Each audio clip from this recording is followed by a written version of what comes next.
What's up guys, Pete here, and welcome back to Proto-Write Productions. This is the second episode in our Universal Test Machine series, where I set out to build an open source universal test machine for anybody to build to do their own material testing right in their own home. In the first episode, we covered a lot of the what and the why of this project, but for this second video, I want to really dive into the requirements for the system as a whole and what I think is going to be necessary for this machine to fulfill for it to really be useful to the community. I've got kind of a rough idea of some of the requirements that I have for the system, but at the end of the day, this is going to be an open source community project. So even though these are my initial ideas about this, one, this is very subject to change, but two, I want feedback from the community. I want to make sure that the road I'm going down makes the most sense for as many people as possible. So if you think I'm going astray or some of these requirements don't make a ton of sense, please just let me know in the comments section. I'm glad to have a discussion about it. We can pivot at pretty much any time. So with that in mind, let's dive into our requirements. The first and probably most important is going to be accessibility. I want this platform to be available to as many people as possible, and that accessibility has a couple different categories to it. The first of which is going to be affordability. If this platform ends up costing thousands of dollars, that's not particularly accessible. At a certain point, you can just go out and either buy a real UTM, buy a used one, or even just send out to a testing house. So I want to make sure this is affordable for as many people as possible. Now, affordability is kind of a moving target and it depends on a lot of things. I've gone back and forth on this, and I think I have a good kind of starting ballpark cost for the whole platform. I think somewhere around $500 to $600 US is going to be a pretty reasonable starting point. We may need to adjust this, but I think taking into account the types and quality of components that we're going to need, plus all of the other back-end stuff we have to worry about, I think that's a reasonable number to set it at. It's kind of a mid-tier for a consumer 3D printer these days, and when I look at just the components we need, even just on like the sensors and electronics side, that right there is like $300 to $400 for the quality we're going to need, so that doesn't leave a lot of room for things like the structural frame and motion components. So I think for now that's the target I'm going to aim for. For some of my initial prototyping, I'm definitely going to go over it. I think I've already spent well over $1,500 just on getting different materials and different test setups put together. But long term, I think that's around the ballpark we want to shoot for. But let me know what you guys think, if that's a reasonable number for most people. The second aspect to accessibility is going to be manufacturability. I don't want to have to require you to have access to a mill, a lathe, or much less a CNC version of either of those things. So I want as many components as possible to be fabricated with very, very basic, very accessible hand tools. Ideally, you should be able to build this in your college dorm room. I want most of the components to be able to be built with things like a drill or a drill press, a bandsaw or a hacksaw. The components should be able to be just, bolted, screwed together. Maybe you're tapping a couple of threads. But I don't want to have to use welding. I don't want machined components. I don't want you to have to laser cut or water jet out parts. That being said, there's going to be a couple of components, I can pretty much guarantee it, that are going to have to be fabricated in some way, probably CNC machined. And I have a couple of options in mind for how we might be able to handle that. The first is just going to be like a group buy situation. Let's say the grippers, for example, need to be CNC machined. Well, I can go out to the community, see what the interest looks like, and I can go and buy, say, 50 sets of the components that we need. That'll drive the cost way, way down, and then we can give that back to the community at cost. Another option could be just if the community has access to this tooling and this equipment, we could try fabricating the parts ourselves and distributing them amongst the community, which would be really awesome, but obviously a little more taxing as far as our time and energy, but it's definitely an option that we could have. And lastly, maybe way long term, if a company like LDO sets out and builds like a kit for this, kind of like how they do for the Voron platforms, maybe way in the future if someone's willing to do that, obviously they would source all the components, including the machined ones, and then you would just get a modest upcharge on the whole kit as opposed to self-sourcing everything. So we have some options for it, but I really want to focus on the vast majority of parts being able to be either directly 3D printed or for the components that have to be more robust, to be just very simple, cut to length, drill a couple of holes, and bolt everything together. So that's kind of the guiding principle that's going to shape a lot of the mechanical design for most of the components. The last aspect of this whole accessibility thing is going to be part availability. I don't want to spec out any components that are particularly hard to come by, or maybe are only offered by like one vendor, and that vendor might go under one day.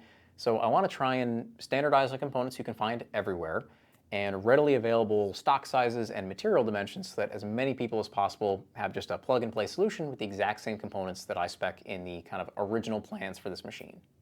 There's definitely a lot of nuance that goes into that, and a lot of kind of heads or tails decisions we'll have to make on, is this component standardized enough? Is it easy enough to come by? Even simple things like the dimensions of components.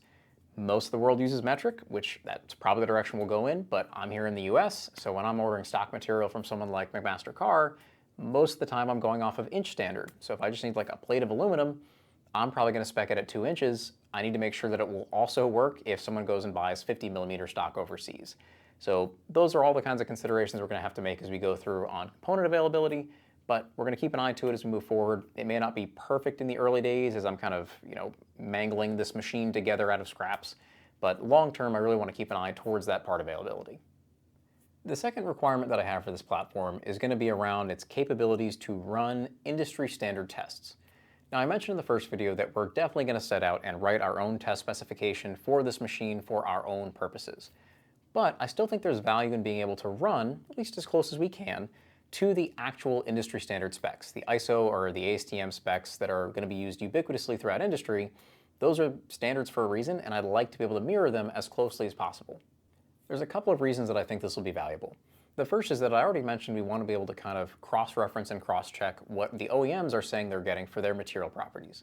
And if they're running ISO 527, we should be able to run ISO 527, at least as close as we can, so that we're trying to compare apples to apples when we say, yes, we're in the ballpark, or no, we're getting totally different numbers than what's on the spec sheet. It's really, really useful for troubleshooting. Hey, is our system even getting close to the right values? It's kind of hard to do that unless you are actually running per the real industry standard test. Just a quick little anecdote on that. I don't know if any of you guys are into climbing, but there's a great channel called How Not To that's all about climbing gear and climbing equipment. And they do something very similar where they're trying to test the tensile strength, the ultimate strength of climbing ropes and climbing gear. And they built their own testing machine to do exactly that, and they do a lot of really cool stuff there. But they kept noticing that all of their tests were failing a fair bit below what like the rated value was on these carabiners and on this rope. And when they dug into it, they realized it was because they were testing at a way faster pull rate than what the industry standard said to test at. Now, there's arguments about what's more realistic, but the reality is these were the standards that the OEMs were using, and their pull rate was so much faster that they were actually getting a much lower value. Sure enough, they're building a second generation machine right now, and early testing at those much slower pull rates, where they're trying to match the industry test as best they can, they're getting pretty much right at what the manufacturers were getting for their testing.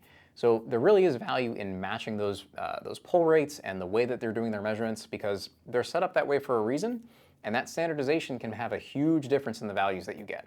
So if we do want to try and compare apples to apples here, I think there's a lot of value in being able to match the specifications and requirements for the actual tests themselves. The other reason this is really useful is that because those are standardized, there are also industry standard reference values. So we can go out and get some injection molded ABS tensile samples and pull on them, and there are reference values for where we should expect to see those break at. And that's a really good way to kind of gut check the whole system and just make sure things are operating roughly as we expect. My third requirement kind of ties into that whole test specification thing, and that's I really think it's valuable for this platform to be able to measure the stretch of the specimen, the displacement or the strain in that test sample. If you look at what most independent reviewers are doing when they build their machines, they're able to measure the load applied to the specimen, but they typically aren't measuring how much that specimen is stretching throughout that test. There are exceptions. Stefan from CNC Kitchen has been doing that almost from day one with his video extensometer, but most people aren't actually collecting that data. The problem with that is that if you're only measuring the load on the sample, you're missing out on a ton of really valuable material science information. You're only really getting the ultimate tensile strength of the sample, when in reality what most engineering cases care about is the yield strength of the sample. In addition to that, you're not able to get your Young's modulus, your modulus of elasticity, how the material kind of springs in response to a load. We'll have a whole video on kind of dissecting the science and material science of all these terms in another day, but for now all you need to know is that if all you can measure is the load you're applying, you're missing out on a ton of really, really valuable data that could be used and could be collected, I think, relatively simply. So because of that, I want to make it a requirement that the system has an extensometer in it somewhere, somehow. Now, there are a bunch of different ways you can measure the stretch of a specimen. You have video extensometers like Stefan's using, where you're literally just kind of watching the specimen and using some tracking software on the back end, you can measure the stretch of the specimen. That's a really cool way of doing it. It's an industry standard way of doing it and might be one of the more cost-effective ways for us to kind of DIY it, so that'd be kind of cool to look into. Then you also have contact extensometers where you physically clip onto the specimen itself and it kind of follows along as it stretches. That's much more accurate, but it might be a little bit harder to implement. And then kind of the last way you'll have is a somewhat more indirect method where you're measuring the crosshead displacement. So the bar that's actually pulling down on the specimen, you'll actually measure where that is in 3D space and measure its distance and its displacement. And you can kind of correlate that to how much your sample is stretching so long as the setup is rigid enough. And this actually is an acceptable method, at least for some of the ASTM specifications, as long as, again, it's within certain regions. This is a totally valid way of doing it. And I think that, at least for this initial try at things, we have access to some really fairly accurate and repeatable measurement systems nowadays, thanks to like digital calipers and DRO scales that you'll have for mills and stuff. I think that's going to give us plenty of accuracy for what we're doing here and give us a ton of extra functionality on the machine. So I think we have a way to implement it, but I'd love to see people's ideas on how to implement a really low cost but really accurate and repeatable extensometer of some design. So very excited to see what people come up with on that front. The last requirement that I have is going to really tie in the overall capacity of the system. How much load does it need to be able to apply and measure before we actually break our samples? And that's going to be, what classes of materials do I want to be able to test?